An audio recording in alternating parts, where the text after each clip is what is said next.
Cool. Oh, priceless.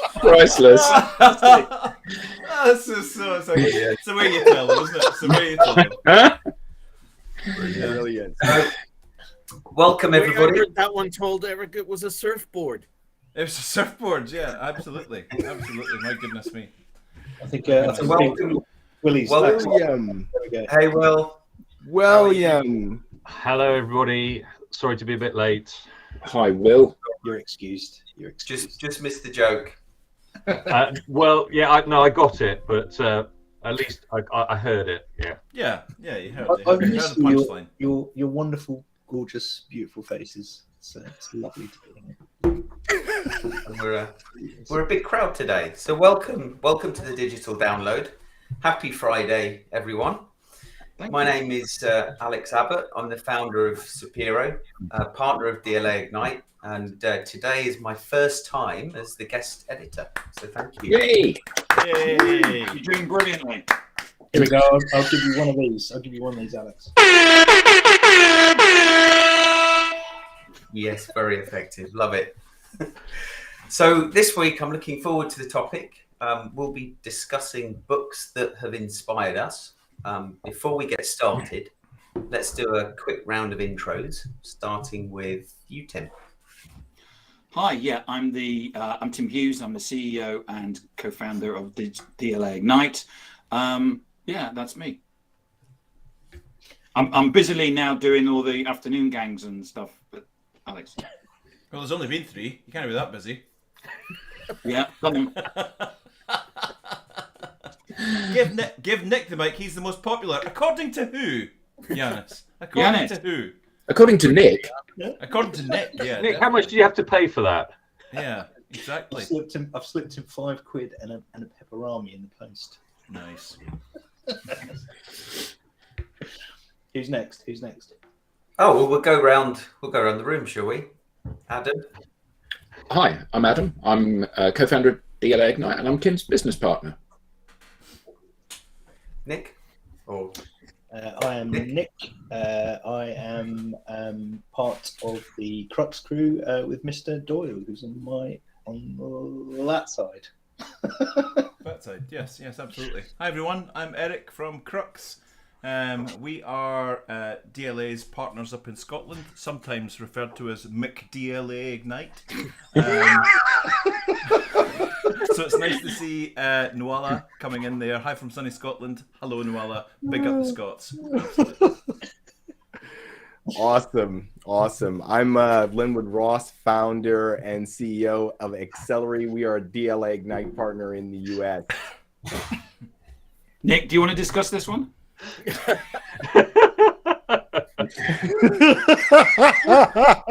Wow. We're going, I was about to say we're going deep, but... He went there. Yeah. You're me on the ball, you're not going deep. May I just say, this is Alex's first time running one of these, so behave, everybody. It's like herding cats. hey, Rob, do you want to go next? Sure. Good morning, all. I'm Rob Durant in the Boston area, founder of Flywheel Results and a proud DLA partner. And hello, everybody. I'm William Shorten. So I'm an associate with DLA, and I also run my own business, a learning consultant and coach. brilliant. So I thought I'd start with the rules of engagement. So share any books that have inspired you or had a positive effect on your life. And for anyone that might be considering reading that book, what's your conclusion? What can you share with them? So I think we're keeping it clean today, unless there's any romantic novel lovers between you. Harry's got his Milton Boone collection to share with I us. got my Ladybird books. Got my Jackie Collins ready. Brilliant. Stud. So without further ado, let's start with Eric. Yeah, sure. So, as if by using the mysteries of time and time travel, if we can go back to the late 80s. I was at a period in my life where I didn't really know which direction to take. There was some bad things going on in my life. There were some good things going on in my life, and I wasn't quite sure who I was or what I wanted to be. at the time of purchasing this book, I worked on an offshore drilling rig, and I was a rig electrician. And I used to go away to the North Sea for 3 weeks at a time, and then come home for 3 weeks. And I would come back to this drilling rig with a whole heap of self-help books, because I felt I'd go to Borders. Remember the shop Borders? Yeah. Now, I like that whole get a cup of coffee and sit there all day if you wanted, with a big stack of books, and there was no pressure to buy, there was no pressure to leave. So I would go in there, and for some reason I gravitated towards the self-help because it was a bit like a magnet. I was lifting up all these books that were helping you like make plans for your life and do all of that. And I just picked up this book one day. It was on a shelf. It was sitting there on its own. And looking back, this is a bit romantic and a bit silly, but I kind of felt like there was a little shining light on it that I was supposed to pick it up. So I picked up this book and I sat and I read the opening chapter, and I thought, oh, that sounds cool. And then I read in the sort of foreword, just after the foreword, there's a little cutout, and it says it's the Ralph Waldo Emerson poem Success. So it said, to laugh, this is success. This is Waldo. It's not Waldo Emerson's book. It's to laugh often and much, to win the respect of intelligent people and the affection of children, to earn the appreciation of honest critics and endure the betrayal of false friends, to appreciate beauty, to find the best in others, to leave the world a bit better, whether by a healthy child, a garden patch, or a redeemed social condition, to know even that one life has breathed easier because you have lived. This is to have succeeded. And that just struck me between the eyes. Now that's the sort of anchor point for this book. The book is Unlimited Power by Anthony Robbins, Tony Robbins as he's now known. Some may scoff, some may giggle, because Tony's become a bit of a cartoon. But back in 1990 when I bought, this is the original one, this was published in 86, I bought it in 90. It's going brown, it's well thumbed, it's got sections marked out and turned over, it's got biro writing in it. This book helped me form a path, find a path, and helped me make decisions, and also box off things in my life that were holding me back, and allowed me to project a little someone playing Tetris. And it allowed me to formulate decisions and also project a bit beyond my current space. I think I had a sphere of vision that maybe only went out a few miles. This actually allowed that sphere of vision to go well beyond that, and in some cases took the boundaries off of all of that. So I took this book. Tony Robbins, back in the day, was a young man. Yes, when you're reading it, you can hear the theme tune to Miami Vice in the back. It smacks a little bit of padded shoulders and Ferrari Testarossas. And nothing wrong with that. You say that like it's a bad thing. Yeah. No, I know exactly. I read it. I pulled it out and reread it when I started Crux with Sarah. And okay, if you take away some of the sort of 80s and 90s isms out of them, still stands up today. A bedrock for me, a book that I'll always have with me, and I'll always go back and just read a chapter. Did it change my life? No. What it did was allow me to change my life. The book never changed my life. The book gave me tools and gave me thought processes to be able to box off balls and chains around my ankles, and also project forward a little bit. And it even, bizarrely, it's a self-help book about setting goals for yourself and all of that. Tony talks about his dramatic weight loss. So he talks about nutrition and goes into the science of nutrition, or certainly what they knew about nutrition back in the day. So that helped me with a whole load of things, and this book allowed me to become the man I am today. Absolutely love this book. As cheesy as some of his stuff is, I still love his YouTube stuff. It still grabs me every time I see him. Unlimited Power by Anthony Robbins, then Tony Robbins now, is my first choice. Is that okay? Brilliant. Yeah. Fantastic. Nice. Second one, I don't know if anyone's read this, is Kitchen Confidential by Anthony Bourdain. Yes. Fantastic book. After 25 years of sex and drugs, bad behaviour, and haute cuisine, chef novelist Anthony Bourdain decides to tell all. From his first oyster in the Gironde to his lowly position as a dishwasher in a honky-tonk fish restaurant in Provincetown. From a kitchen of the Rainbow Room atop the Rockefeller Center to drug dealers in the East Village, from Tokyo to Paris and back to New York, Bourdain's tales of the kitchen are passionate as they are unpredictable and as shocking as they are funny. Sunday Times said it's more gripping than a Stephen King novel. It's not exactly Delia, said The Guardian. But Anthony Bourdain, who is there, who sadly Passed away a couple of years ago. I think it's been agreed now that he took his own life. Gives the warts and all story about the pursuit of a Michelin star and working through the ranks of the sort of lowly eateries and diners of New York through to becoming a world-renowned chef, critic. And the stories are pure rock and roll. This is pure rock and roll. This is sex and drugs and rock and roll in the back of kitchens. Look out for the chapter about the wedding party. That is particularly fantastic. And in here, he'll give you things like little tips like don't order fish on a Monday in a restaurant, and he tells you why. Because he tells you what they do to fish over the weekend. Little gems like if you see a sign for discounts in your life, pursue them. Don't go for discount sushi. It's not a good thing.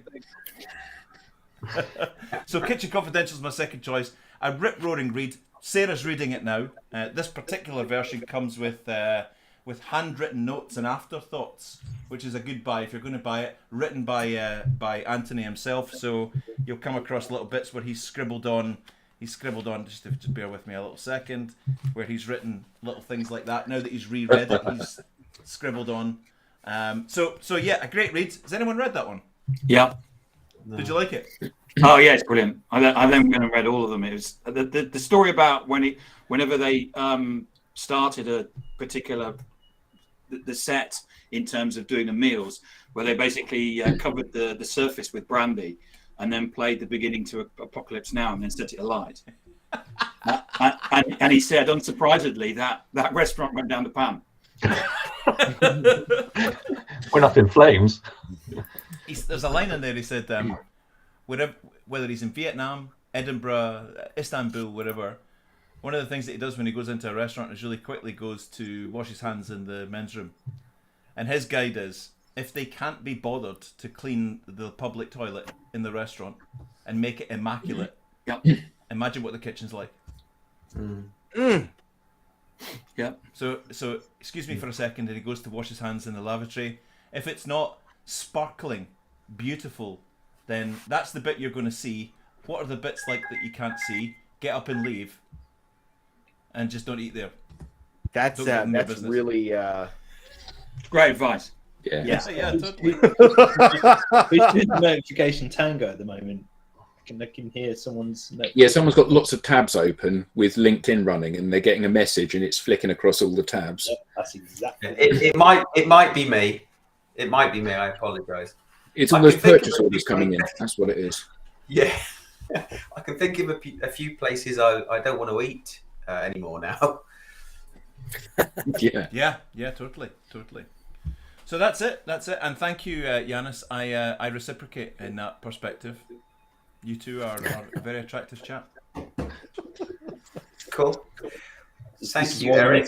That's why you need to get on Grindr, Eric. Again. So that's it. That's my two books. I went for one that helped me change my life, and one that actually I was fascinated by. It used to really annoy me when everyone that I worked with was obsessed with business books and business mentors and all of that, because actually I was sitting thinking, I'm just bored by all of these things. I've read all these how to carve businesses and how to make businesses and how to lead and all of that. Lots of these people have never led businesses. Lots of these people have never led. So I actually started taking inspiration from people like Bourdain and Michel Roux and René Redzetsky from the restaurant in Copenhagen. Can't remember it. And Novak Djokovic. People who've actually decided that they were going to go from one place to success, and done it. Mick Jagger. They started out with a product. That product might have been hitting a ball across a tennis net or making burgers or whatever, and decided, I want to be the best in the world. I want to be the best in the world at that. So you could scoff at the fact that, who's a great business mentor for you? Well, Michel Roux Jr. That's ridiculous. He's a chef. No, he's a guy that's got a plan. He's got amazing resources. He surrounds himself with the best talent in the world. He constantly strives for perfection and is looking for the next and best and wants to be the best in his market. So I take inspiration from people like Bourdain and chefs and sports stars and all of that over any kind of person who thinks they know about leadership or who thinks they know about, unless they've done it, unless of course they've done it. Yeah. 10 times. I didn't know Mick Jagger played tennis. Just cricket. Cliff Richard does. Yeah. Nick, do you have a mic drop sound in that machine of yours? Don't encourage him. What was that? No, I've got that. There we go. That's pretty good. Noma. Yes, Noma. Indeed. Thank you, Noella. I've eaten there. It's lovely. Great. Alex, I think you said on next. Yep. Go for it, Will. So, first book. Of course, why haven't we chosen this first every time? Brilliant. Who did that? I think you did, Tim, didn't you? I did actually. So apart from Social Selling, which of course is a great read, Obviously. My first choice is this book called Funky Business, and this just isn't kind of Tim and Adam squaring off. Oh no! Oh, Thanks, Alex, for putting me on second. So I won't spend too long on this. No, go for it. Go for it.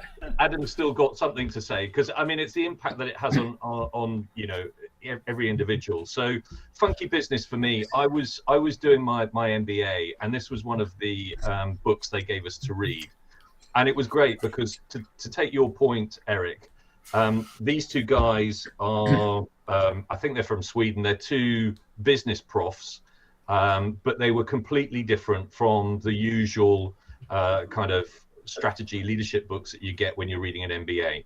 And they take a much broader look at where kind of business fits in, leadership fits in, and they look at the kind of society in general. And they look at just at that stage, because it was written around about late 90s, early 2000s, about how business was going. And I think I haven't actually taken the opportunity to go back and reread it, but I would imagine that a lot of things they put in here we're now seeing in today's world. But there were some great quotes, the one that always stood out for me was all families are dysfunctional. It's just a question of by how much. Oh yeah. And I quoted that back to my mother. She wasn't terribly happy about it, but actually, I think that the longer I go on, the more I live. I think it's really valid. So, Funky Business. I'll stop there. So Adam's got something to say later on, but that was my first choice. Excellent. Second choice is this book called The Boys in the Boat, and this is the story of a guy who was in the Washington State University rowing team in the early 1930s, so set in kind of Depression America, and it's basically the tale of this group at university, at varsity, who come together, create a really good rowing team, start to win national championships in the US, and then are good enough to get selected to go to the 36 Olympics in Berlin to represent the US as the men's 8. And of course, they were drawn up against Germans, Italians, and like all of these great stories, they come through against the odds to win. So it's a little bit like Chariots of Fire on water. Or Cool Runnings. Rowing instead of running. So the reason it really resonated with me when I read it was because I used to row at school and at university, and just what it used to talk about, the kind of the boat houses, the ethic of rowing. For me, it's always been the ultimate team sport, because when you're on the water, unless everybody is working perfectly in harmony, the boat doesn't go fast enough.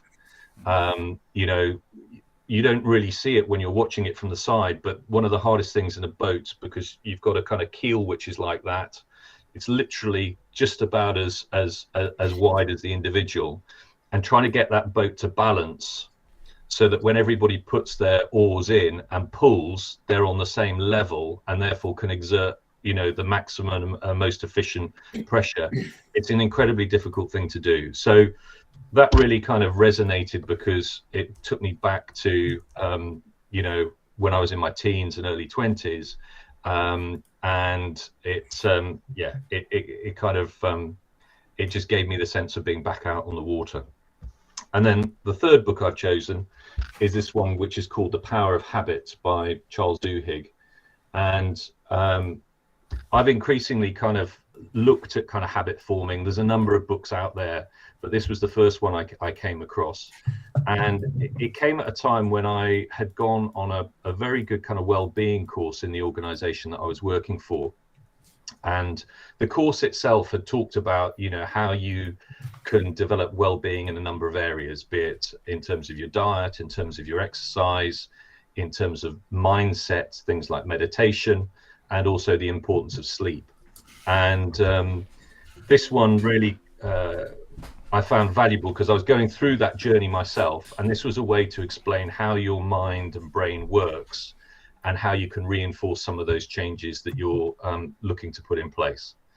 So it was incredibly valuable to explain that kind of the mental side and process of it, and to underpin kind of that move that I was making in more of the physical sides. Those are my 3 books, gentlemen. Fantastic. Wow, thank you. How did you find that, Will? Applying that knowledge, that new knowledge. It kind of reinforced the journey, Alex, because it for me, first of all, it was recognizing, you know, that there are triggers. So understanding when those triggers come in, and then understanding, well, perhaps there's a way that I would usually deal with them, and I'd kind of go onto automatic pilot. And this allows you kind of to take a step back and recognize when you might be getting those kind of hijacks, and then recognizing that at those moments you've got a choice about how you behave. You can continue to behave in the way that you've always done, but you don't feel that you're obliged to go that way. Actually, there's a kind of freedom in understanding that I can choose to behave differently if I want to. It's interesting you talked about in the habit formation one about meditation, because I think meditation, when you do it regularly, it creates that space. It creates that kind of liminal space where you can go, okay, stop and think and process this before you actually react to it, which is huge. I absolutely agree. And I think the trick is that as you establish a kind of new behavior or new habit, it's understanding where that suddenly becomes more attractive than your old habit. So one of the things that I did was around kind of sleep, because, you know, especially on a Friday or Saturday night, I'll stay up and watch TV or whatever. And, you know, actually then when you think, well, I could get a lot more out of going to sleep. Once you start extending your sleep, you know, to 7, perhaps 8 hours, and you start to feel the benefit of that, then suddenly the feeling that you get from that outweighs any theoretical enjoyment you get from watching a TV program or a film. And you say, yeah, well, I'm going to go and do that. It's kind of obvious. But you've got that kind of inner pull at that stage, which allows you to kind of, it kind of accelerates that process. Is that inner pull, is that a chemical thing, or is it a willpower thing? What's going on there?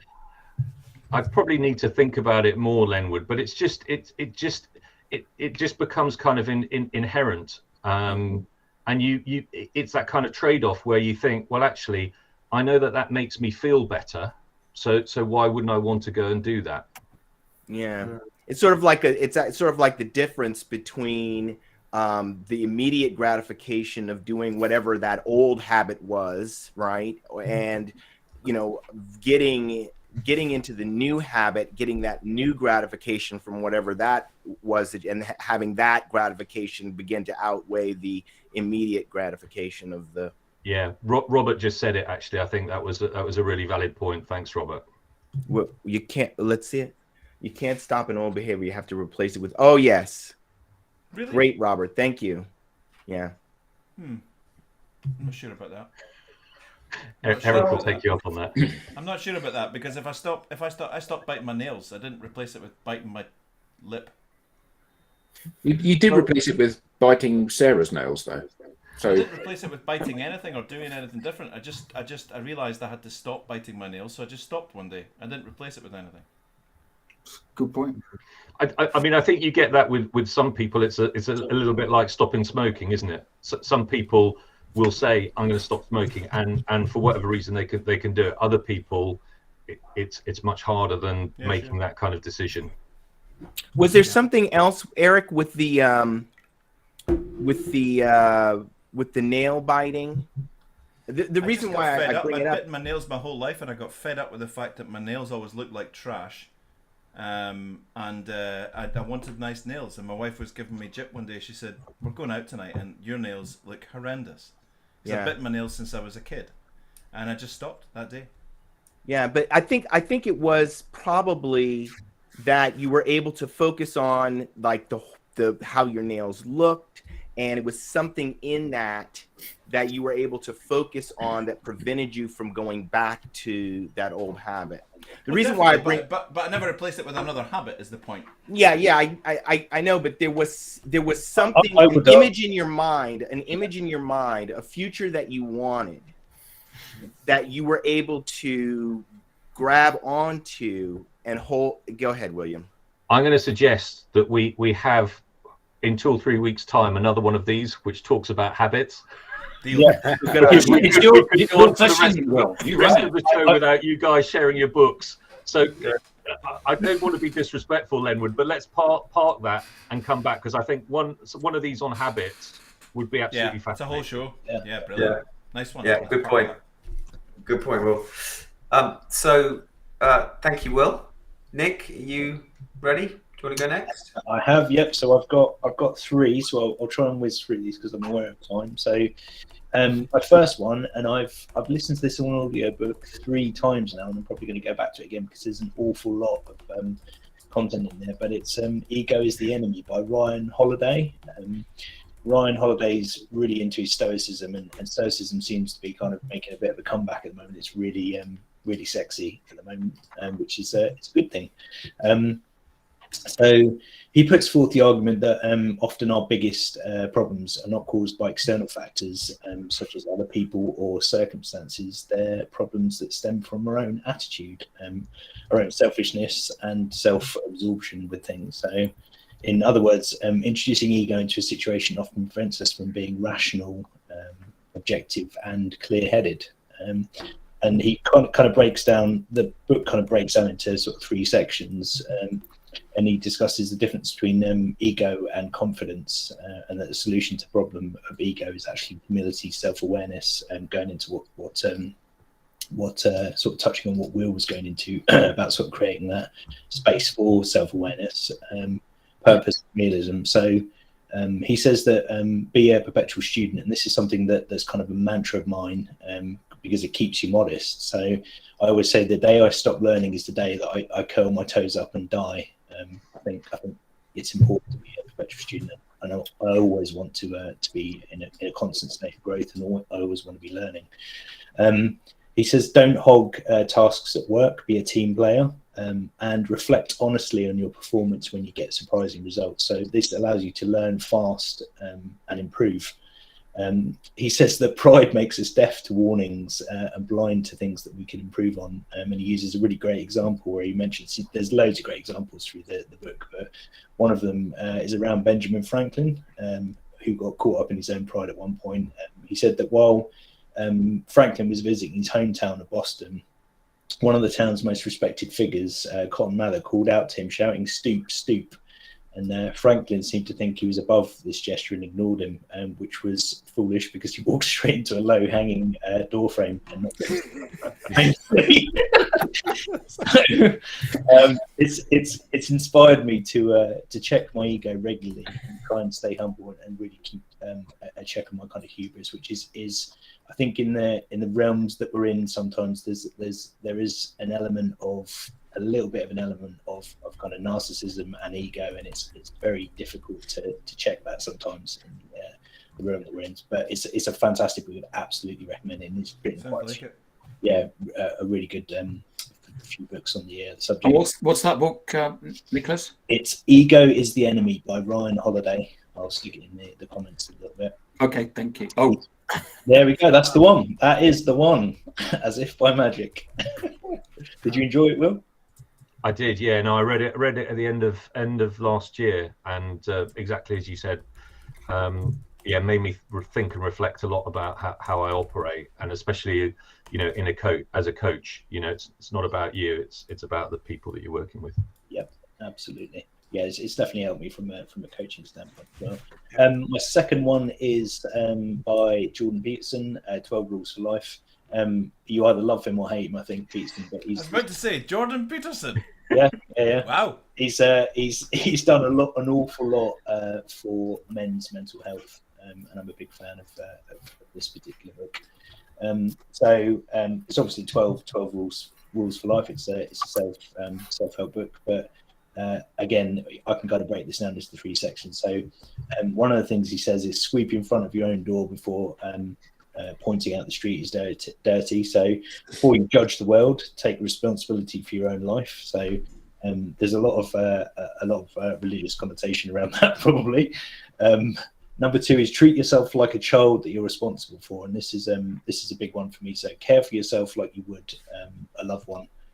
I think a lot of the time we put too much pressure on ourselves, and we're too unkind to ourselves. And it's important to kind of step back and sort of nourish ourselves and pay attention to how we feel and how we're treating ourselves.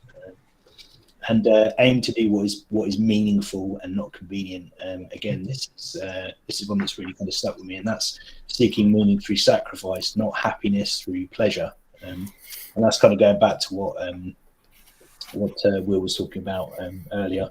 But it's just a great modern life guide for people, I think, and it's really easy to digest in audio book form. So I actually do a very good Jordan Peterson. Yeah, go for it. No, I'm not doing it. No. Double. Oh, come on, Eric. No, I'm not, because I have to have one of his speeches in front of me to get right into it. But I do a pretty good Jordan Peterson. I'm gonna have to take you up on that one. I've got him and Rogan talking to each other. Nice.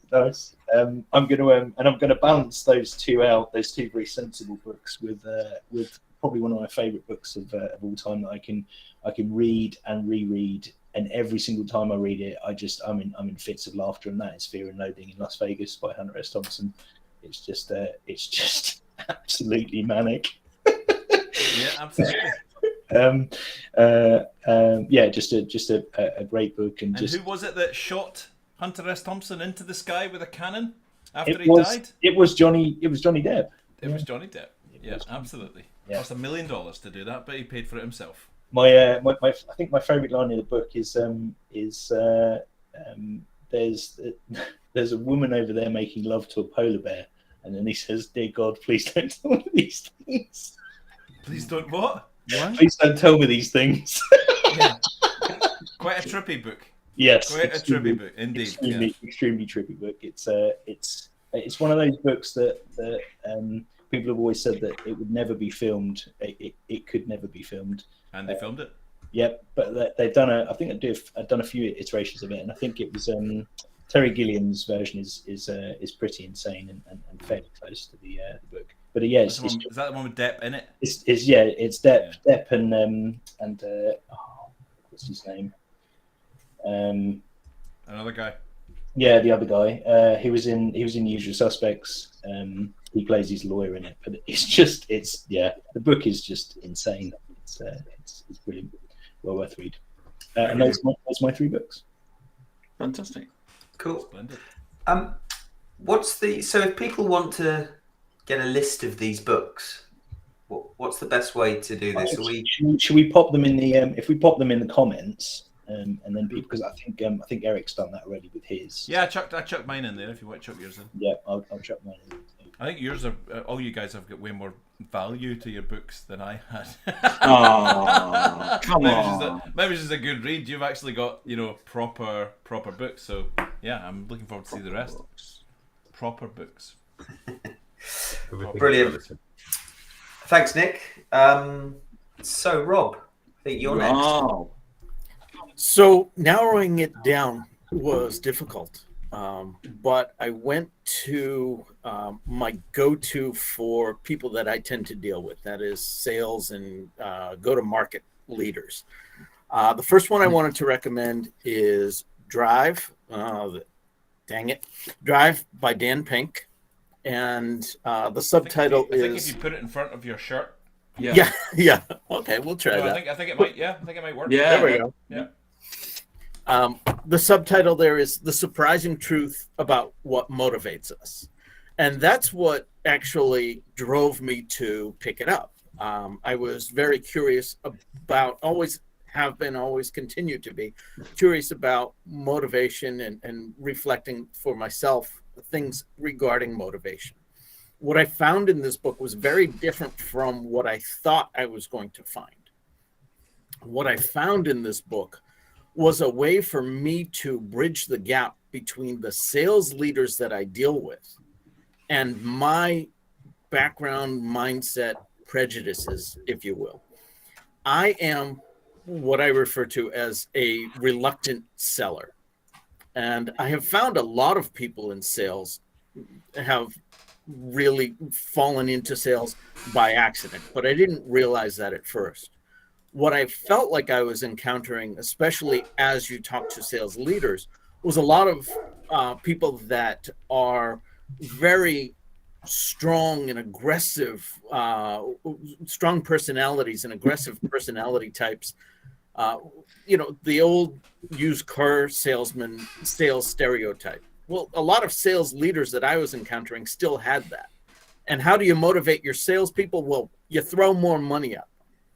And that's really what this book taught me was there is a certain point where more money simply does not solve the problem. There are other things that motivate people. And by reading through that and sharing that with sales leaders and then speaking with them and saying, I strongly recommend that you read this book, because what you will get from it is ways to speak to your B players and maybe your C players who really aren't going to be motivated by that additional bonus you throw in front of them. But there are things that you can do. There are no cost things that you can do to motivate them as well, to get them to perform better. And that leads me to the next book, because as I told sales leaders this, the client success leaders would turn to me and say, yeah, what he said, and turn to the sales leaders and say, see, I told you so. And what I would share with them is the next book that Dan Pink wrote that I wanted to share with this group, which is To Sell is Human. And the gist of that book, they're like the yin and yang for me. The gist of that book is you might not want to sell. You might be that reluctant seller. You might think sales is evil. Sales is yucky. But guess what? You are a seller. Whether you are conveying something and at the end of the process receiving direct compensation for that transaction, or you're simply trying to motivate people to choose what you're putting out there, you are selling. The book says it turns out 9 out of 10 people these days are selling something. And that 10th person probably is too.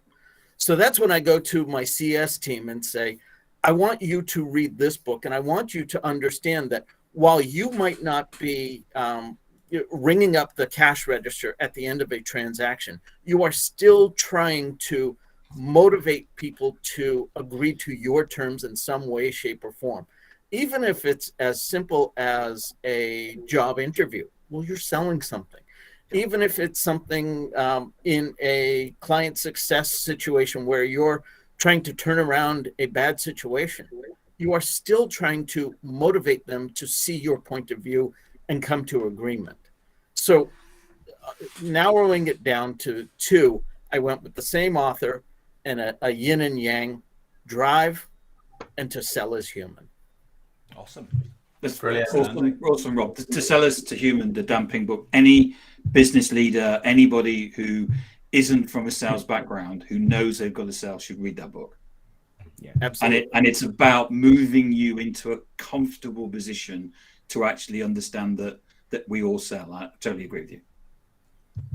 And the other thing I like about it, Tim, is that it acknowledges that the sales that has that negative connotation around it, we're not in that realm of sales anymore. I don't like the well, now it's sales 2.0 or sales 3.0 designations, because there are no ways of delineating that, but it absolutely brought that to light. And the other thing that the nugget I got from that is there used to be an asynchronous form of information where the sellers knew more than the buyers. And now the buyers do their research and they come to the table with as much information. I actually contend that's exactly it, Lenwood. I contend that they come to the transaction with more information, because what they have that the seller will never know is what's motivating them to seek the solution. And good sellers need to bridge that gap, and they're not recognizing that for the most part. Yeah, great points, Rob. Thank you. Tim, you're up next. Yeah, quick fire round. So I'll just do Andrew's comment. Quick fire round. If you're in any form of leadership position, you have to read that book. It's about how to be vulnerable, why it's actually okay to not have all the answers, and how shame is important. And it's actually it's not an opinion. It's actually based on data. And if you haven't watched her TED Talks, if you wanna laugh, watch her TED Talks. They're fantastic. Tim is going to do 45 books. Every book. I bought this for everybody on the board. This is all about growth mindset. It's a de facto book on leadership, about how to have a growth mindset. Slight change of tack. This is a novel. It's about how to live. It's about a world where you're all working from home and you basically go and live on the metaverse. And if you want to know what the future is and what the future holds for us, it's a bit of fun as well. It's fiction. It's a film as well. Yeah. So I've not seen the film, but it's not the film. It's okay. Everyone who's read the book tells me the film's shit. No, but the film, really? They're not connected. It's not your book's a business book about living in the metaverse, right? This is no. It's a novel. It's a novel. It's fiction. It is actually the novel Ready Player. Yeah. Tim was sort of translating it into. The story is about everyone living at home, and we have to live in the metaverse. And when you read it, even though it's a story, you go, I can see this happening. It is the film. The film is a kid that gets sucked into a video game. Is it not? That's it. That is the book. Yeah, but that's to be showing. It's the same thing, Eric Doyle. It's the same thing. So I just go, no, it's not. So the next thing is this is a great book about how to do nothing. But that's not the film, is it? So that's a great book on how to do nothing. If you're interested in if you're doing loads of stuff and you don't know what to cut out, that's a great book, because it explains how basically you don't need to do all that stuff. Be More Pirate is a fantastic book. If you're brilliant book. Take on Adam and I saw Sam present, and it was just awesome. Pirates, you may not know, were the first people to. They did same-sex marriages. They all of the things all of that stuff. Yeah, all of the things that we want in the world. Pirates were doing it way before us, and it's a book about that if you want to form a movement and actually create something in some form of a movement, not just any movement, but that's a great book to read. Just don't do all this sort of. If you want killy pillagey stuff. If you want a personal brand, if you want a personal brand, forget all the other books. That's the best book there is about creating a personal brand, by Mark Schaefer. Can you move it down a bit, because I didn't see the title. Known by Mark Schaefer. No. If you want a personal brand, it's the best book you can do on that. If you want to reorganize your organization into some sort of, everybody keeps going on to social media and saying, "Oh, I want to know. We need to change the world," something like this. The book's already been written. Will's read it as well. It's called. I used it in my training course this week. Thank you. It is the blueprint for how business should be running from a human perspective. Can you put a link to the TED talk, the Tim talk with Chuck in the chat, because that's a brilliant one. Yeah, thanks for mentioning it. This book I also bought for all the board members of DLA Ignite, Lost and Founded by Rand Fishkin. Yeah. It's a great book and story about running a startup from a CEO perspective. Should you sell? Shouldn't you sell? And he's so great at explaining all the mistakes he made. And it's just it's a lovely story. Final one: if you're running a startup, you need to read this as well. Sprint by Jake Knapp. It's a if you're running a startup, you're building a product, you're trying to think about minimal viable products and all of those things. You need to read that because it's a fast way of actually and accelerating things very, very quickly, rather than the ways that we've done it in the past. Brilliant. Nick, Thank you. can we have the rave horn? Do you know what I've got in my mind? Tim is like one of those market stall traders where he's like, I'll give you all them for not for 30, not for 25. I'm gonna put in Jake Knapp. You get that for free, not for 15, 10. You get that for 10. Del Boy Hughes. Del Boy Hughes. You get all of them for 10.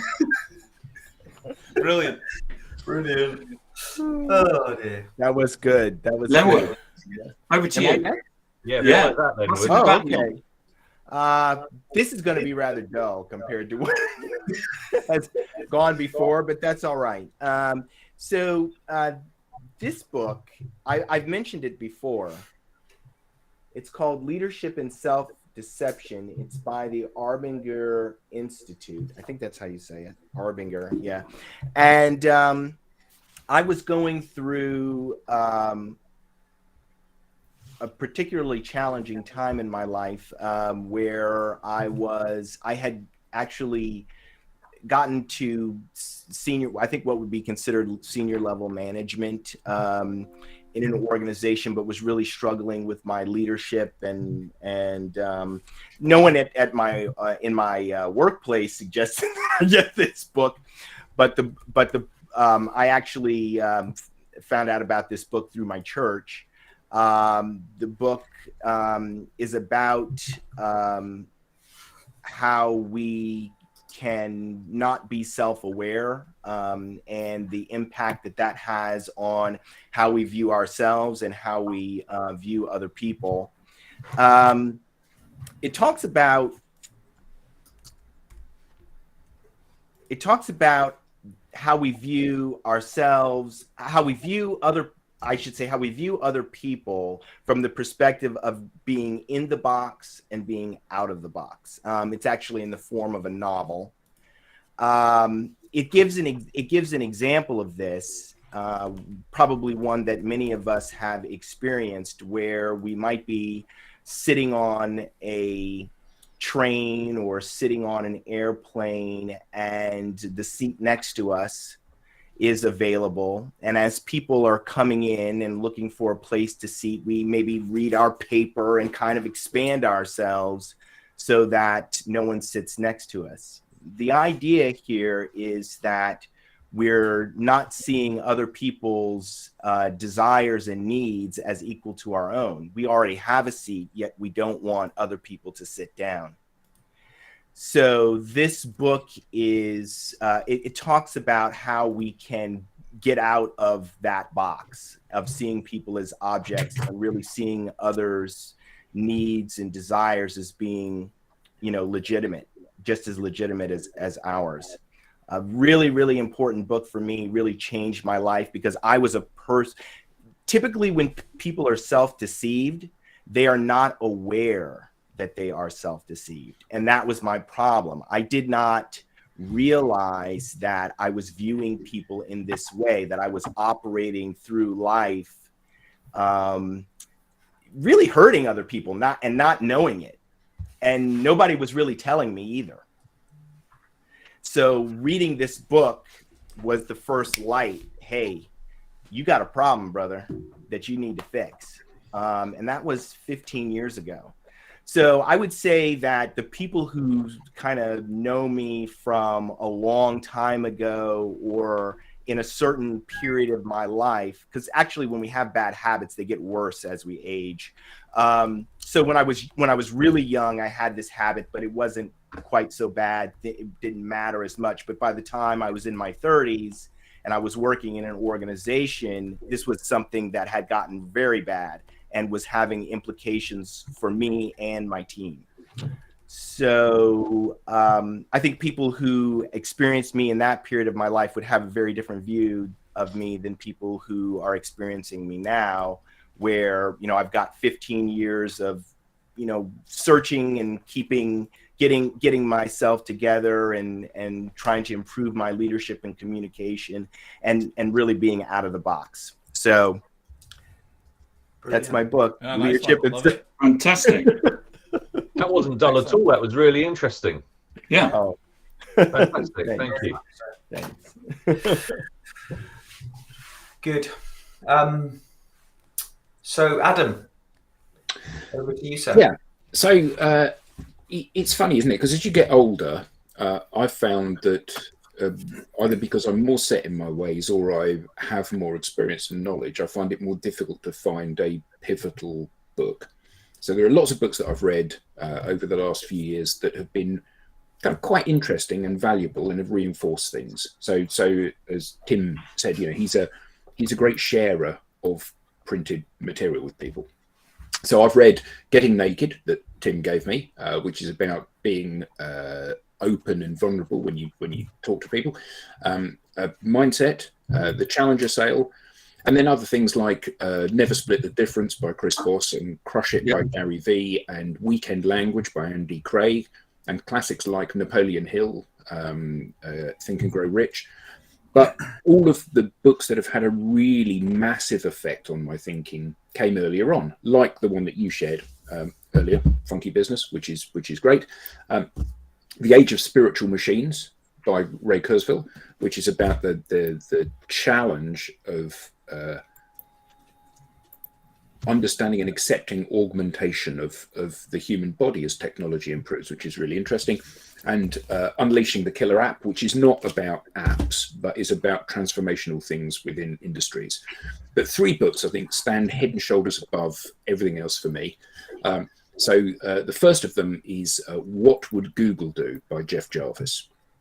And Google being obviously a mega unicorn, ultra fast growth, pervasive organization, have got some fairly fundamental principles that drive what they do and how they behave. And a good example of that is if you want to be able to go and dominate a sector, you don't price your service at the maximum that the market will bear. You price it at the minimum you can bear, because then you can't ever be undercut. Now, we don't all follow that model because we're not in that area, but it's simplistic things like that that help you position this. So that's a great read for everybody. What Would Google Do? The next is Predatory Thinking by Dave Trott. And one of the problems that I find with books, and someone mentioned it earlier, 7 Habits of Highly Effective People, a great book, but the problem with books like that is that they position a principle and then they examine it from 50 different areas. And if you go into believing what somebody is telling you, you only need to have the information delivered once. Because if you're open-minded, you go, okay, I accept that. You don't need to tell it to me with a different analogy and a different analogy and a different analogy. So Predatory Thinking by Dave Trott is a series of 2 or 3 page vignettes of things that he has learned as the world's most highly paid copywriter. And we use some of those in our conversations with people, like Gestalt thinking as a concept. Just wonderful, wonderful book. And because it's a series of short things, you can dip in and out. And often you can learn these verbatim and reuse them. I use one of the quotes from that book every day of my life. It's brilliant, isn't it? So all together now, why is advertising ignored by people? Because advertising ignores people. Yeah, I mean, it's a wonderful, it's wonderful amazing book. And he says about, 3% of advertising is remembered positively, 7% is remembered negatively, and 90% is not remembered at all. And things like that you just go, well, yeah, obviously. Yeah. And I just love those because if you read the book and learn the book, you can look really clever in meetings just by recycling some of his thinking. And last, but by no means least, a bit of fun. And although Toby Young is the most obnoxious human being on the planet, arguably, he wrote a book called How to Lose Friends and Alienate People, which is like a memoir. It was subsequently made into a film. Obviously a play on the how to win friends and influence people. And the thing that I love most about this book is that it details, amongst other things, his falling out with a very close friend of his called Julie Burchill. So his agent writes to Julie Burchill and says to her, could Toby please have a quote for his book? To which she replies, I'd rather die before I give that little bastard a quote for his book. And he then publishes that as a quote on the front cover. I'd rather die before I give that little bastard a quote. I like his style. Yeah, which is it's just wonderful. And although it is a fun memoir and it has got very, very funny anecdotes in it, even though he is the very worst of what I consider to be dreadful people, what it does do is it highlights the challenges that we all have and how sometimes those are applicable to business, like that quote. So those are my 3 books. What Would Google Do? Predatory Thinking, and How to Lose Friends and Alienate People. Very good. Superb. Brilliant. Very good. Thank you, Adam. Thank you. Cool. So that leaves me. Perfect timing. Yeah, I don't know if I'm going to have 4 time minutes. to go through all 3 books. So let me Just do it, start Tim. with. Just do it, Tim. Yeah, let me start with this one, the 4 disciplines of execution, or 4DX. So I really like the way everyone told a bit of a story. So I hadn't prepared a story, but let me try and tell a bit of a story, because I was introduced to this book. Was living in the Middle East at the time. Just had a very successful kind of 4-year period with the company that I was at. One of my team had left, and he'd come back to visit the team, and he said, the company I'm at is really good and they follow the principles within the 4 disciplines of execution. So if you don't know it, it's essentially looking at ways to overcome the whirlwind that we all are consumed by on a daily basis, right? We all find something else to do, and it takes us away from doing those high impact, high value things that will ultimately increase our probability of success. And so even though I've been sort of coming to an end of a period of success, I was always thinking and looking about ways to get better. So what I didn't know at that time was my world was about to get turned upside down, and a massive change was coming. My entire team was disbanded, and I was basically told, you can do this job or that job. So having relocated to a region with my entire family, thought, well, what the hell do I do?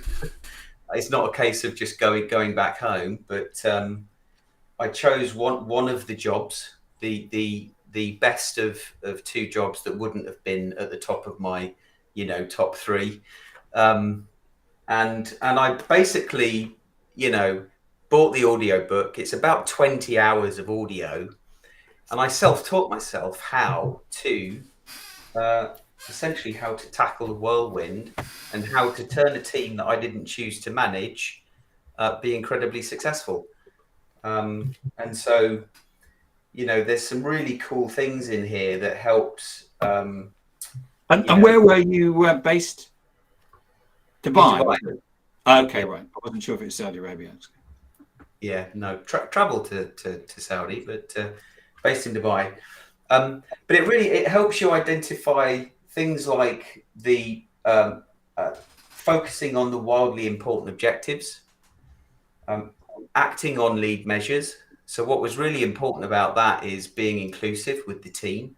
So together deciding what those lead measures are, and they feel, because they're part of that, they really feel empowered by it. And then when we're delivering and fighting the whirlwind, they're more likely to do it.